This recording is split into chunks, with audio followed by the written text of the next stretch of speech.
Family, family, family. We have giants in our midst. And in this moment, not only do we get to meet them, but we get to give them the credit and the praise that they deserve. We all have a responsibility here as birth workers. They are educating, creating, providing resources, doing what they can to make the world better, our world better. This is For the Culture.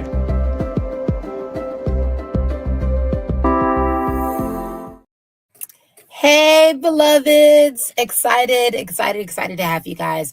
Welcome to season 2 of For the Culture.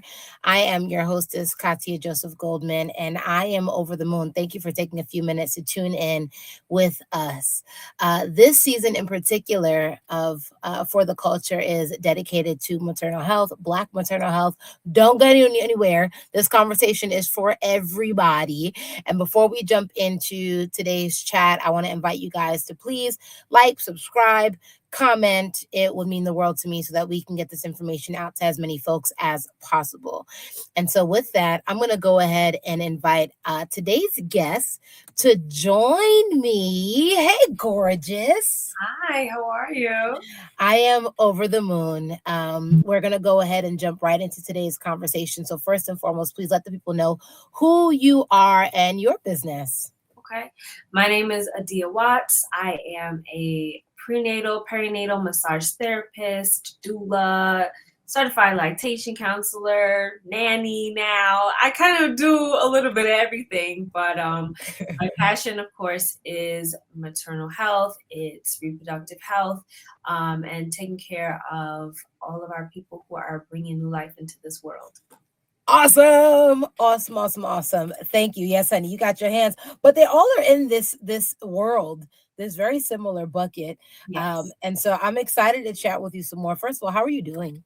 I'm good. I'm doing good. I had my little hot yoga class this morning, so I'm feeling good. I'm feeling in my body, and I'm ready. Come on now, be in the body. So thank you so much again for being here. For those of you guys tuning in, I actually met Adia. When was that? That was 2 years ago now. Maybe. I think so. Maybe I know. And we've met twofold on One World through I Am Yogi, the studio where she takes classes, but also in the maternal health world. She's a doula. She has been extremely supportive of the Chocolate Wombs events in the past. So thank you so much for coming out, for sharing your knowledge, your wisdom, offering your services. She has healing hands, y'all. I can tell you that myself. You're an absolute gift and a blessing. And I'm excited to get to know you some more. And so if we can jump into how you got into the maternal health world, how did this journey even begin for you? My journey started in 2019. I was working as a copy editor. That was my first corporate job out of college. And that's what I went to school for. So I have a bachelor's degree in journalism. I was kind of getting tired of it. And I was like, I want a bit of a change of pace. I want to do something different. So I just was kind of looking around. And then one day I'm on YouTube and I just so happened to come across the video of about doulas. And it was about just like their work and their role in the birth space. And I had never heard of doulas before this moment. But it's funny. So interested. This is great. Because growing up, I always said like I wanted to work with babies somehow. I knew from when I was like 10 years old, I was like, I want to work with babies. I love babies, but I'm not really interested in becoming an OBGYN. I'm not really interested in being a midwife. I don't want to go through all that schooling. And then I just kind of forgot about it. And so in 2019, this random day when I come across this video about doulas, I was like, this is exactly it. Like, this is what I should be doing. Look at that. Yeah, so that the video was about Ancient Song Doula Services, which is a very popular doula organization in Brooklyn. I ended up taking a training with them in 2019. And then I loved it so much. Then 2020 occurred. And I Right. actually, at the same time, at the end of 2019, I applied to massage school. So beginning of 2020, I had my first ever doula client. It was one of my friends who was having his first child, him and his wife. Um, and then I started massage school. Everything shut down. I quit massage school. I couldn't be a doula. And then 2021, I actually found a massage program in Costa Rica. So I said, what better way to like get out of all of this? Because New York was the epicenter of COVID. Shut it So down. what better way to get out, have a little bit of a break, a change, Incredible. and also complete my massage training. So I went to Costa Rica for 6 months in 2022, completed the program, came back, and started working in Jersey at a prenatal women's health spa kind of place. And that just really kind of set me on the course. Like everything else since then has been supplemental towards this goal Wow. of just like being kind of a one-stop shop for physical, mental, spiritual wellness for women and people in that kind of reproductive journey of life. This is phenomenal. I'm over the moon. And this is amazing because, unless you're being extremely intentional in conversation, when do you get the backstory? Mhm. Like I clearly see you in your element. I get to see you actually operating in your gifting. I've seen you at events. I've seen you offering massages. Yeah. I've received myself, right? Like I've been able to see you share your wisdom again as a doula. And so, but to get this backstory is phenomenal. I love this part. Mhm. And so, what was your training like for both worlds as a doula and also for massage therapy?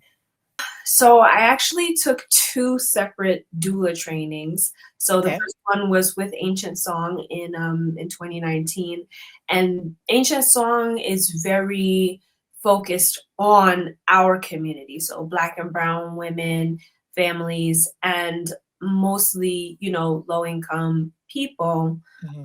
people in the community who really need the support. And so there was a focus on that reproductive justice aspect of Nice. the doula work. It was really important. We had a lot of great conversations and discussions among, my cohort. And I felt like, and I guess we'll get into this later, but like, how when you go into the hospital and everything that's going on with Black mothers in this medical industrial complex, it can become Right. very scary, and it can become very like you have to really be a fierce advocate. And that Mm, was kind of like really pushed into us at Ancient Song. It was like, you're going to have to go to war for your clients, for lack of a better word. wow. It's Yeah. really that serious. And so we were kind of really armed with that important knowledge that maybe you Oof. wouldn't get from a training where, the trainers are not like us. They don't look like. Right. And then I Oof. also did in, what was that, end of 2022 into 2023, I did another training with Dona, which is it's like the biggest doula organization in the US. And so, it is more corporate, it's more, Mm, um, kind of general. And mhm. that training was good because I feel like it supplemented where Ancient Song was like, get ready to fight these doctors and like go in guns blazing, like you're not gonna say nothing to my client that make her feel uncomfortable. Dona is like, and we're gonna teach you how to squeeze hips, and we're gonna teach you how to sway, and like, so you need both of that. So both Yeah. those things combined, I feel like helped me to be more well-rounded and kind of filled in the gaps for each other. Yeah, That's that, incredible. So, first of all, when you were just explaining, right, like that preparation to step into this world, and having to be an advocate, a warrior for your clients, for these mamas that, who knows what they're going to face. That literally gave me chills. mm, And as many times as I hear it, it doesn't, that feeling doesn't go away, I guess, of that reality that you are a voice to the voiceless, right?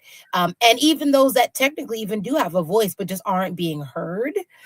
And so your power in that moment is incredible. But it's exciting also to hear that you were able to kind of get a balance and get a little bit of both sides. What was Costa Rica like? Costa Rica, I loved Costa Rica. It was so beautiful. The massage training itself was very difficult, very challenging because Mm, it was an accelerated program. So we were mm, in class every day, Monday to Friday, from 8:30 to 4:30 all mm. day. And then we also, towards the ending of the training, like the last half, we had to do clinical hours where we were actually giving massages to people in the community. And that was Wow. like an additional 3 hours. So sometimes we were having like 11-hour days. Ooh.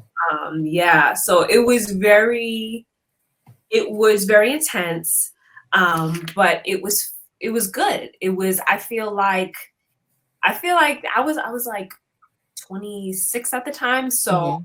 that was kind of the beginning of my coming into myself. Mm, I was away from home, I was in another yeah. country by myself. I was learning all of these things, trying to navigate all of these different situations on my own. And so it was a really good way for me to become more of myself. Mm, Costa Rica itself, gorgeous, beautiful. All of these crazy, weird animals that we don't see here. Like there was iguanas in the roofs. There was right.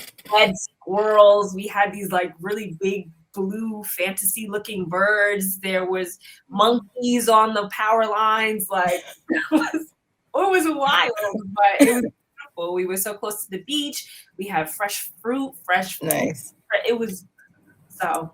It was great, but it was also very challenging. Yeah. So I've been to Costa Rica once, and it was for vacation, so it was very different. And I had a monkey steal my food off the beach. But absolutely loved it. Beautiful, beautiful country, beautiful people. But I could only imagine that is rigorous work. Yes.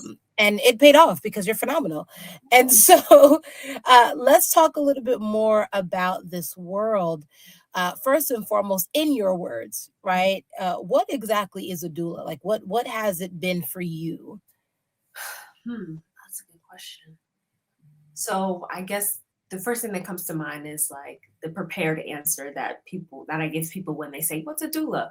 And I say it's an emotional and physical support person for somebody who is in labor.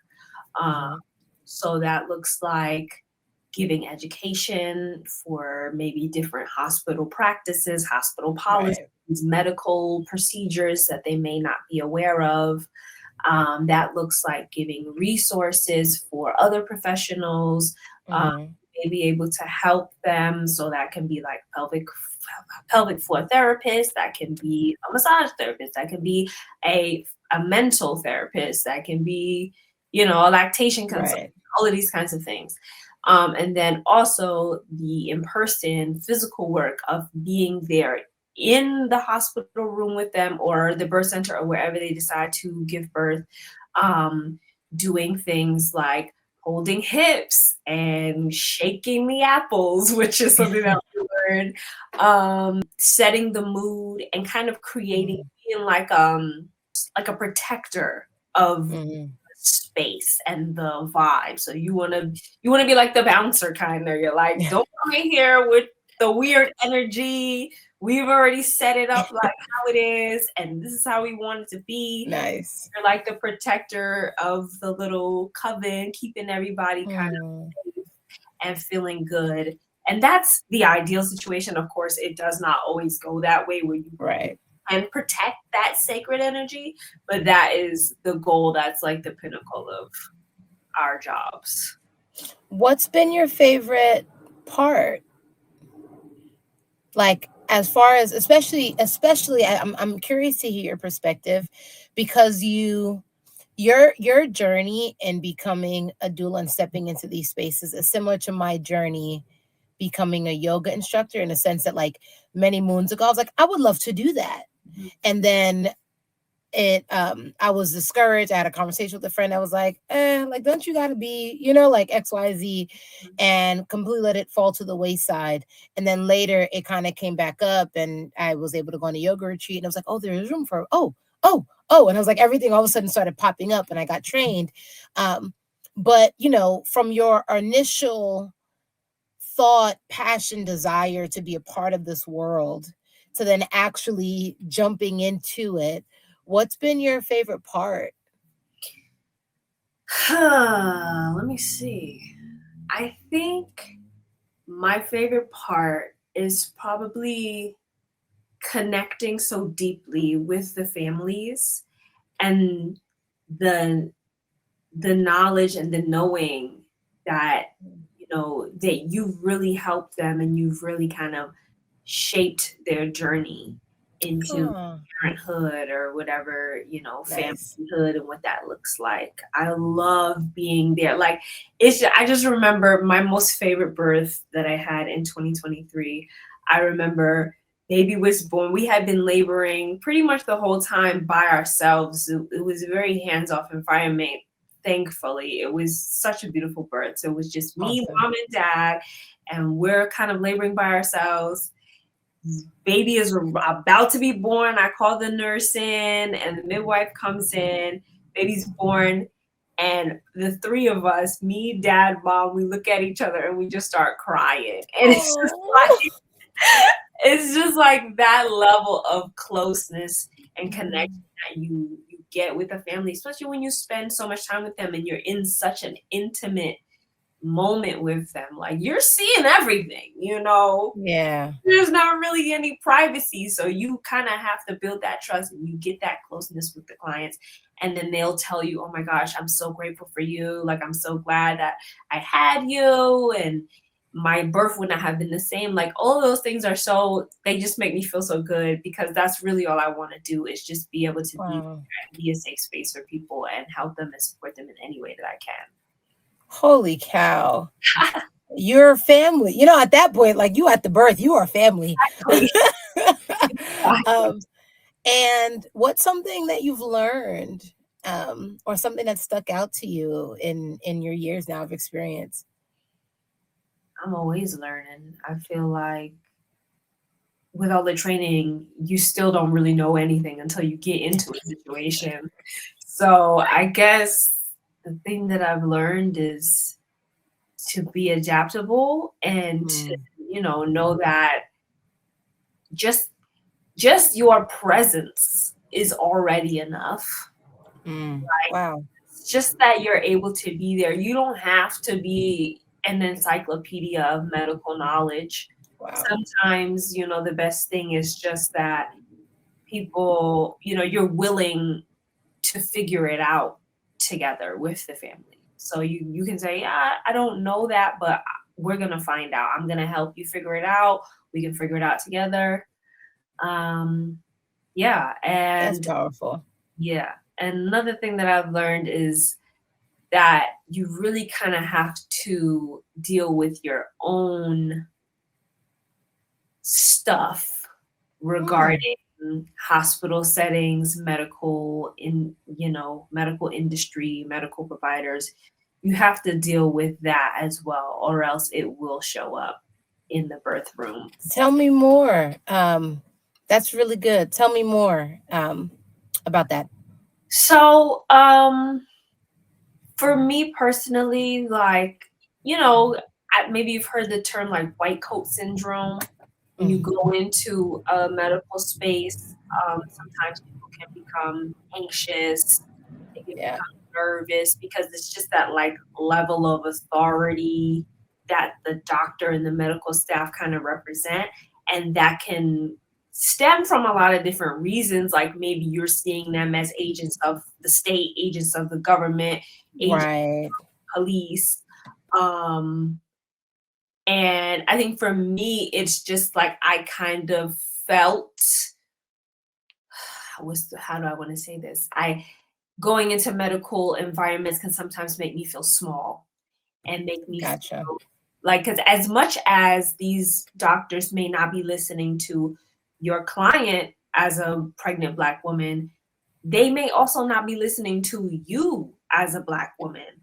Like, just because I'm there, I'm also Good bringing point. my Blackness, I'm also bringing my womanness to the space. And so I could be, befalling the same kind of issues that my client is going to be facing. And Ooh. is hard. It's so hard to separate that anxiety that you feel so that you can show up in your fullness as an advocate for your client. But that's powerful, and I appreciate you bringing that lens. Mhm. I don't think I've ever thought about that. When I think about doulas, and all of you, when I interact with doulas, I'm even more amazed because your heart is your heart always. In my experience, it's been that, right? Like your heart, Adia, is your heart, right? Regardless of whether you feel good, don't feel good, your desire to show up, that's just who you are. I'm amazed at doulas because they're everyday interactions, right? People, I mean, people in general have so many different forms, right? So maybe today you're not feeling it and you kind of got your hoodie on and your hat on. Another day you feeling yourself and your dress. Even outside of that, doulas become something different when it's showtime, and so I've never thought about the fact that even in the moment, which makes perfect sense, that you are also, I'll say, overcoming in real time, like you said, your own stuff in order to show up for this other human who's in need of you. And I just, my hat goes off. I bow down. I already have a high respect for doulas, but that just opened up my mind. I feel like in that moment was like, Yeah. because that's true, right? You as a Black woman who is the voice of this Black woman, and yet you are choosing to show up with this level of fierceness. And I don't, again, that looks different, I'm sure, in every experience. That may just be boldness, that may be a little bit of volume, that may be even reservation, like however it needs to be in that moment. But you make the choice to do what it takes to be whatever your client needs. And I bow down to you. That is superhero um tendency, action, if there is any. And so I just thank you for that. Like, I literally, I feel like my heart, you just shifted something in my brain. Well, um and so thank you truly for that. You shared one, this powerful moment that you had with this family, right, where all of you guys looked at each other after the birth, and you guys cried. What have been some of the challenges that you have faced in this world? You kind of gave some insight into that feeling for yourself, but as far as actually being in the space, operating in that capacity, what have been some of the challenges that you've seen? I would say more generally that the challenge is trying not to witness other people's trauma and hold on to it. Mm, Because when you're in a medical setting, you're working with low income women of color, families of color, there's a high likelihood, depending on where you are and who's staffed there, yeah. that it can be a lot. It can be overwhelming. There can be attitudes flaring. There can be medical staff's attitudes towards you as the doula and what you may represent to them, Hmm. as well as you might be witnessing in real time other people's birth trauma. And as a doula, sometimes you may feel like you are supposed to be the one who stops these things from happening, but Right. you can't. you can't guarantee anything in a birth setting. And so there can be so many different kinds of anxieties that come up, compounding with whatever the birth trauma, whatever the adverse uh, interaction that occurred with the client. And then you're over here thinking, oh my God, like I should have did this. Why didn't I know this? Whatever. The most challenging birth that I had, this was about 2 years ago. My client, uh,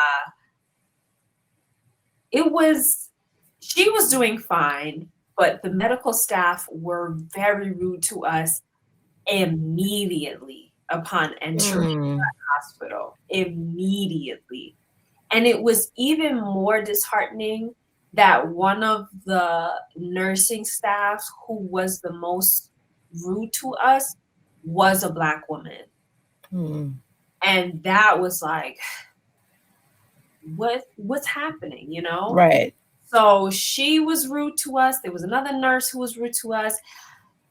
They kind of set the stage. They set the precedent of what the situation was going to be like how just kind of, I felt like I was doing my best to protect my client, her husband, me against anything else that was happening. And I don't know if you've ever been in a medical emergency situation. The nurses press the button and 20 people come rushing into the room. You know, and it's so overwhelming for my client. She had just had the baby, and then it was like immediately, boom, all of these people are coming into the room. She's looking at me like, what's happening? And at this point, I was very new to being a doula.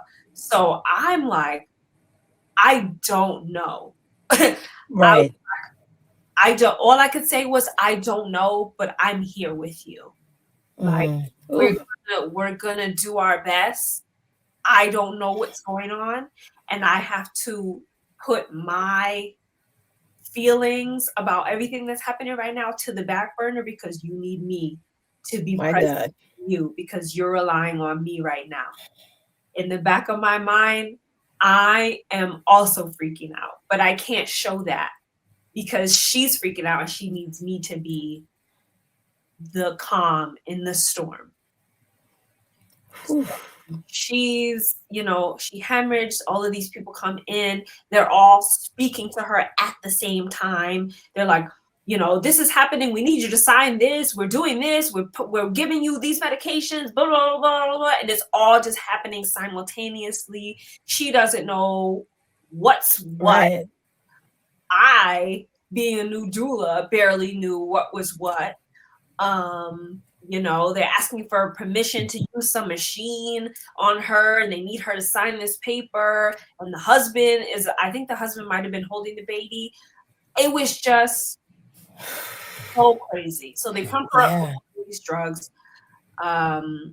She finally like calms down and then she's like falls asleep or whatever. Then from there, she's in and out of consciousness.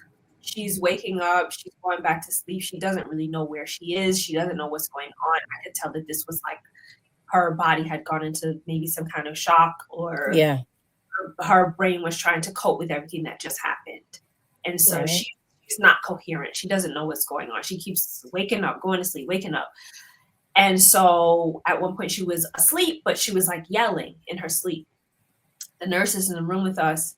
And I say to the nurse, every time I think about this, I'm not a violent person, but I want to fight this nurse. Understood.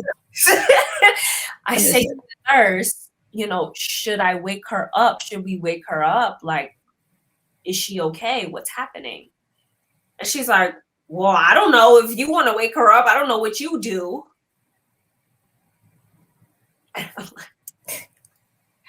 I'm looking to you as the healthcare professional right now for a little bit of help and a little bit of support. Right. Just pumped her up with all of these drugs. Something is happening in her body reaction chemically.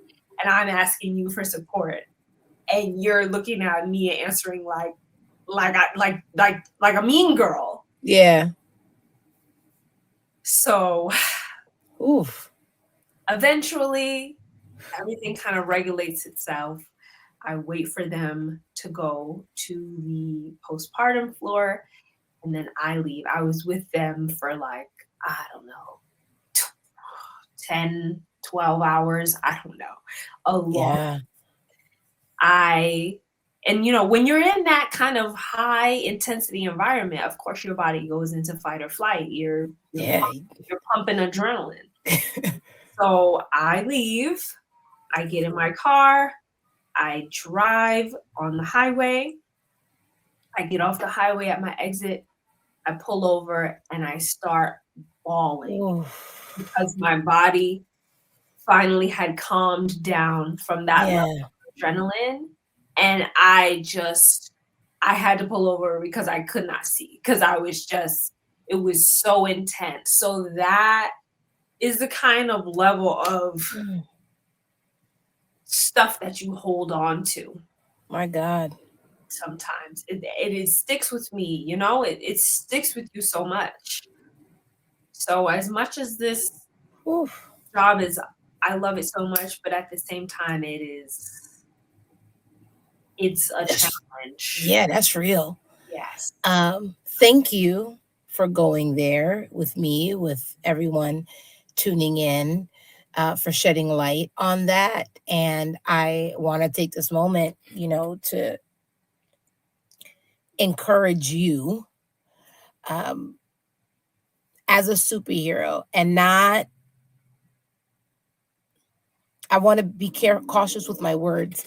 Um, because we already, we have this Black woman save the world, that we deal with on our own in whatever capacity. So I'm not like that. But again, choosing to put on the cape in this way as a doula, to show up in this way, um, I would call you superhero, because there are so many things that you could be doing. And to physically, mentally, spiritually put yourself on the line for the sake of supporting this miraculous moment is no small feat. Yeah. And there are so many different things that can come, like you mentioned. And for everybody watching, I really hope that you're taking in the realities of what these humans are choosing to face in order to support this, again, this miraculous moment, and what should already be a miraculous, safe, and healthy experience. Unfortunately, outside of the natural occurrences and emergencies that can happen, like you said, this medical system that we're a part of, and speaking specifically here for us being in the States, it adds so many layers. What feels like unnecessary layers that you're diving through and sorting through in order to support mom in this experience. And so just thank you again for shedding light on that. And again, just going back into that space in order to be able to explain it to us. Um, how do you prepare, and how do you also decompress? Because I know that, for doulas, and it may be different for you. I know that doulas, can be brought in at different points, right?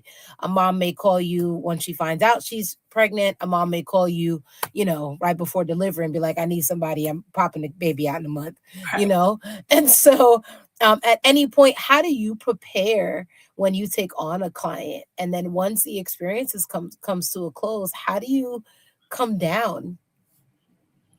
Well, when I had started this doula journey, and when I was taking on the most clients, I had no self-care practice at all for this work.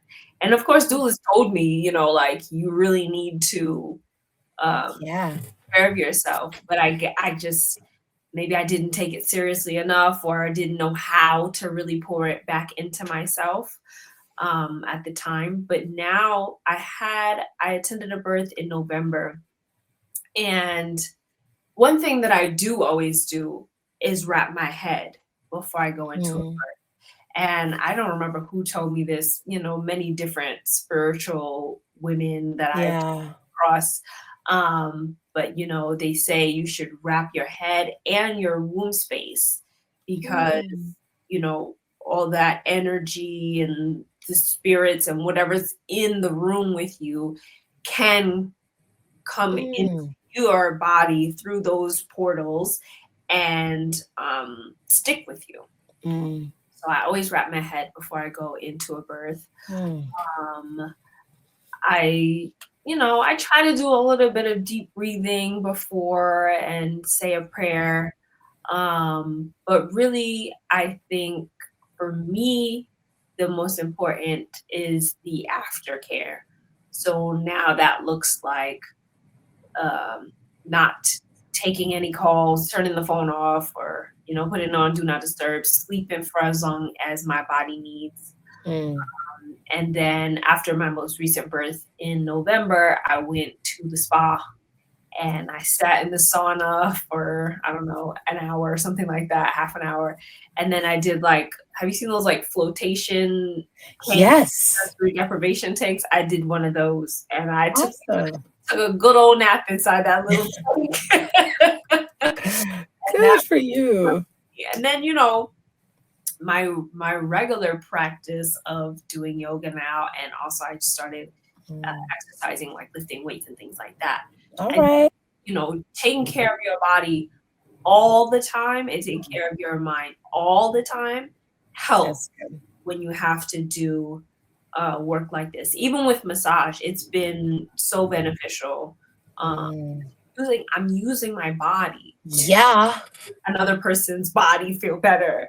And so my own body can suffer. And so I have to, you know, have to stick with these practices. Mm. Um, and then, of course, there's also the spiritual element of doing massage as well, because you're touching somebody. So their energy Mhm. is coming onto your hands, your body, and you can really absorb Mm. that if you're not careful. So I try my best. Careful.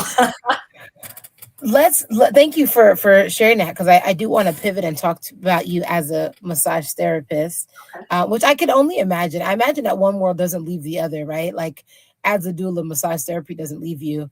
No, As a massage therapist, right? Being a doula and the way you care doesn't leave you. right. Um, but as a massage therapist, what has been, because exactly what you just said, I have no idea what this is like. I've always joked with my family and friends, like, I got little hands, I'm not built to do massages anyway. um, but even now with my husband, it's like after like 10 minutes you're like, oh Lord, like like I sort of lay on him, like, all right, is that it? Yeah. Like and so what has been some of your challenges as a masseuse, as a massage therapist? Okay. Well, small thing, and I'm glad you said that. One of the challenges is that people refer to us as masseuses instead of massage therapists. Come on, Small let me thing. know. I don't really get, a big deal about it, but a lot of massage therapists do because we went to school for this. We are That's licensed good. as a masseuse. Masseuse is like an unlicensed kind of any old body who's rubbing you. Oh, Yeah. I didn't know that. Yeah. Most people Okay. don't. Which is why I'm like, it's not a big deal to me, but a lot of massage therapists are like, no, put some respect on my name. Like, I went to school. Period. I feel it on that. Now I know. Massage Yeah. therapist. Got it. But other challenges, I think like any job, especially if you're just starting, you're like, am I gonna be any good at it? Um, making sure that people are feeling comfortable and feeling like, I guess, feeling more in my authority as a Mm, massage therapist, because since I did go to school for this, I do know, things about the body. I know a little bit about nutrition and health and how best to kind of optimize the good feelings that you get after a massage. mm, And I guess sometimes it's hard for me to remember that and impart that knowledge onto my clients because they also really drill into you in school. Don't diagnose. You're not a medical professional. Don't tell them that they have this thing or whatever. So it's kind of a balancing act of Interesting. being like, I want to suggest these self-care practices to you, but also I gotta stay within my liability insurance. Right, right. That's um, good. yeah, and then like I said, keep making sure to take care of your body, maintain your body, because Yeah. if you don't maintain your body, you're going to, you know, lose. Fall You know, out. How you can't keep doing that for but right, so long, right? right. Um, and what's been some of the most rewarding parts of massage therapy? I think just like in doula work, the most rewarding part is being able to help people. I've had a couple of clients who I saw very regularly throughout their pregnancies, and they say that, coming to get massage with me really helped with their different pains. I have now um, two families who were initially my massage clients during their pregnancies, and now I'm their nanny. I was a postpartum doula for one of them, and then it turned Yeah, into a nanny position. And now I have another client who recently had her baby, and she's also looking for a nanny. So that's it's beautiful. that same bond and connection with family. Yeah. And when you really connect with somebody, it's beautiful to see that connection blossom and grow, um, Mm, and turn into something different, and you really do become part of the family. It's not always like that, of course, but mhm. in my massage practice, I just love when people are like, "Oh my gosh, I feel so great after." Like I've had somebody tell me that the experience was transcendental. Come on now.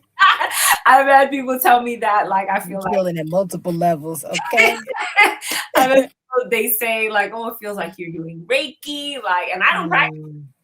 Mm. But that But level the of depth, knowing, yes, that level of knowing that I'm doing something that's transforming their spirit, their mind, their body, that's really all that I could ask for. that's incredible. I just again, it is a beautiful melting pot. These different places where you have um blossomed and grown and expanded, I think are phenomenal. And I could only imagine the healing energy that you bring to that family where you are now nannying and what that will look like, of course, even in the future, because you have an insight into their lives, into mom's life, and now to be able to for it to carry over is a huge deal. I think that's beautiful. And so, okay, so we have you twofold, you as a doula, you as a massage therapist. Is there any point in mama's journey that she should not be getting a massage? Is there any Uh, point where it's like, nope, leave this alone? so that's actually a really big misconception. A lot of places, especially if they are not like certified and specializing in prenatal massage, they will say, "Oh, we don't massage people in the first trimester." That is not, it's kind of it's a myth. It is a myth. So if you Yeah. have somebody who is specialized and trained in prenatal massage, they know the areas to avoid that can potentially Mm, cause any issues, because they're most places are looking at it from a liability standpoint. So right. in the first trimester, that's when most miscarriages occur, and so they want to be not be held liable if anything happens. You can't say, "Oh, I got a massage and that's why I have had a miscarriage now." Mm, But we are trained in which pressure points to avoid, and we avoid them throughout the entire pregnancy. We know which essential oils not to use. Um, mhm. we know which positions are good and best for pregnant moms. We know, different movements that they should be doing or not doing. So really, from the moment you pee on the stick to the moment you're in labor, pushing the baby Right. out, you can be having massage as long as you go to somebody who knows what they're doing. Period, poo. That's why you got to go to a professional. Exactly. Okay, not just a masseuse, Right. a massage therapist. Okay. Yeah. Um, and as we begin to wrap up, I would love to hear from you. What do you feel like? And this is a big question, but what do you feel like the Black maternal health world needs? I would say two things. Okay. One, I think we as people, women, people who are going to be having babies, we need more education on our bodies from young. We need to be starting that education from when they are very young. Luckily, my mom, like, she taught me a lot about my body. And so when I was Mm, puberty and all of these kinds of things, I was prepared. I was not scared. I was not shamed. And I'm so grateful for that. And so I have a good relationship with my body. There are grown people who don't know what's going on with their body yeah. at different stages. And then that's how you find yourself in situations that maybe you don't want to be in, maybe unwanted pregnancies or complicated pregnancies, Hmm. whatever the case may be. That education piece is so important because if you know what your body's doing, when it's doing it, how to Right. take care of it, how to support it so that it can do it in an optimal way, then you know what I'm saying? Like, you will be way better off for it. Um, That's good. that's so important to me. That's Second good. is I think we need more alternative birthing spaces. So and easier access to those. Right now in New York, I think there's in New York City, I think Mhm. there's maybe one or two birthing centers, which is like an out of hospital space where you can have a baby if you're not like super high risk and you need like potential medical attention. Mhm. I think there's one or two. I think there might be one in Brooklyn. One of our people in the community, and maybe this is somebody that you want to reach out to. Her name is Charlene. Charlene. And she is, trying to bring a birthing center to Queens, and I think that Yeah. is such an important thing to be doing. There's also Yeah. they're trying to bring one in the Bronx. Mariam is the name of the health organization, and Oh. they have like it's like a kind of like a boutique wellness center. They have a lot of different acupuncture, massage, midwife consults, things like that in that space. And I think they're also on the road to getting a center. They just got like some kind of funding from the governor, Kathy Hochul. So it's like it's a really big deal. Yeah. That is to have access to an alternative birth space, I think would be really important for a lot of people, especially a lot of people in our community, Black and brown people, because then they can feel like they have other options and they Yeah. don't have to go into a highly medicalized scenario where they Mhm. may end up with a lot of interventions and a lot of things that may ultimately lead to a birth outcome that they didn't want, like a C-section or an induction or an epidural or whatever. Because when you're in the hospital, you're on the clock. So Right. they're trying to get you in and out, in and out, in and out, in and They out. need that big. Right. So if you have another space, you may feel a little bit more calm, not rushed. And Mhm. then when you have that freedom to be calm and to be in your body, you have calmer births, you have better outcomes. Awesome. Awesome. Awesome. Awesome. Chef's kiss. Very well said. And thank you. And to your point, as far as us, I mean, research on the female body in general, I just feel like is relatively new. So you're not going to get it, unfortunately, from major places. But even us taking the responsibility to teach inside the community and be intentional about it is important. I remember um, when I first got my cycle for the first time. And I remember, and everybody will listen. I mean, we talking about the female body, so just suck it up. You're gonna be all right. But when I first got my cycle for the first time, I remember I went to use the bathroom in the morning before school, and there was blood, and I was like, "Mommy, my butt's bleeding!" Like I thought I was dying. I had no idea what was going on in that moment. Clearly, I wasn't expecting my cycle to start, right? But all that being said, yes, absolutely, it would be helpful to make sure that we are extremely intentional about educating our young ladies, right, about their bodies and what to expect and how it works and operates. So thank you for that. And yes, more birthing centers, safe spaces where women can pop out their babies in peace. Thank you for that. And the last thing I'll ask you before I want you to share how people can get in contact with you is just some encouragement. I lied. I have two things left. First is some encouragement. What would you like to say to the Black and Brown families that maybe are expecting or plan to have a child or children? What would I like to say? I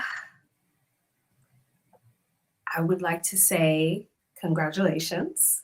Um, this is, a very serious role that you've decided to take on. Find the people in your community who are open and willing to support you because you cannot do this alone. And Mhm. even after the baby is here, it's important that you have support because your body is going to go through so many different things. Your mind is going to go through a transformation. Your hormones are fluctuating all over the place. You are not the same person that you were before that baby came out of your body. You're learning yourself, you're learning your baby. Oh no. You can keep going. Back? Okay. You're learning yourself, you're learning your baby, and potentially you're learning a new relationship with your partner and your family and all these things. So many things are new. And so it's very easy for your bad thoughts, bad feelings to take over and you're also sleep deprived.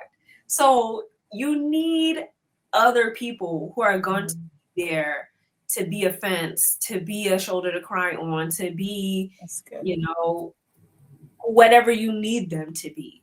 Um, so find the people who are willing to support you. And if you say, I don't have nobody that like in your family, I don't have nobody, I don't have no friends, that's even more of a reason to reach out to the resources that are there because you don't have to do any of this alone. There's always going to be something there for you. And also, I love you and congratulations. That's what I would say. Amen. That's good. That's good. How can people support you? How can people connect with you? Give us all the information, everything. Okay, so you can support me if you are in Queens or Long Island, or you're willing to come to Long Island. My studio is in Lynbrook. If you would like to come receive a massage from me, you can go to my website, Amita Luna Perinatal, and it's spelled out right here on the little lower third, AMITALUNAPERINATAL.com. Thinking about changing that name. It's quite long, but It's beautiful. you can reach out to me on my website. You can reach out to me on Instagram at Amita Luna Perinatal. Yeah, and then we can start a conversation and we can go from there. Yay.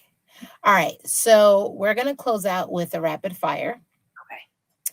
and no pressure. Okay. No pressure. All right. Let's just go for it. First and foremost, give us a favorite book. Right now, my favorite book is Zeal by Morgan Jerkins. I had that top of mind because I just read it. It's Yeah. so Okay. I'm about to look at. Oh, my earring went down. All right. Well, favorite movie. my favorite movie is Mean Girls. I'm not a movie person, so my favorite movie is 22 Years Old. And that's fine. And that's fine. What about a favorite place to go? Favorite place to go? I don't know if I'm gonna give y'all that because then y'all gotta go to it. But it's a beautiful, gorgeous, lovely spa in New Jersey. Y'all start doing research. I'm gonna look too. Don't worry, I'm gonna start looking. I'm gonna start looking. Do you have a favorite quote?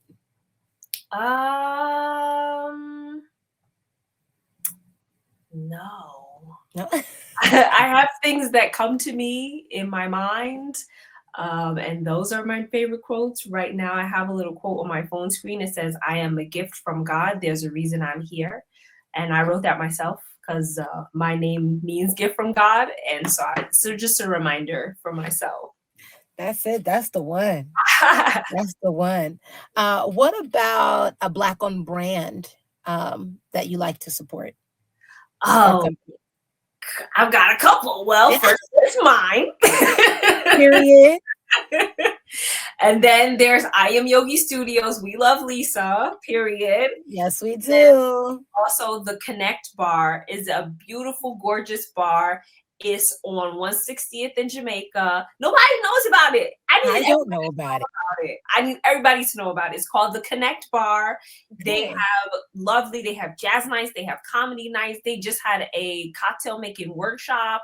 Tonight they're having a dessert and cocktail wine pairing or whatever. I love that place. Everybody go support it because it is a All black right. woman spot on Jamaica in downtown Jamaica when everything around downtown Jamaica is becoming gentrified. Support that place so it can stay forever and ever. Amen. Amen. Amen. And one word to describe yourself.